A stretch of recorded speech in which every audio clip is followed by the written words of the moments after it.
एक वेळ अशी होती जिथे आज अँटिलिया उभा आहे तिथे फक्त एक साधी शांत जमीन होती. पण स्वप्न मोठं असेल तर सुरुवातही तितकीच भव्य असते. हळूहळू सुरू झालं प्रचंड बांधकाम.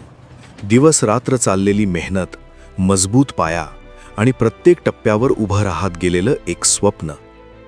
काळ पुढे सरकत गेला आणि ती साधी जमीन आता आकाशाला भेटणाऱ्या भव्य इमारतीत बदलू लागली. प्रत्येक मजला नवी उंची गाठत गेला. प्रत्येक रचना लक्झुरीची नवी ओळख बनली. आणि मग तयार झालं जगातील सर्वात महागड्या घरांपैकी एक, अँटिलिया. बाहेरून भव्य आणि आतून एकदम राजेशाही वैभवानं भरलेलं. चमकदार फरशी, भव्य अंतर्गत रचना आणि प्रत्येक ठिकाणी जाणवणारी आलिशानता. इतकंच नाही,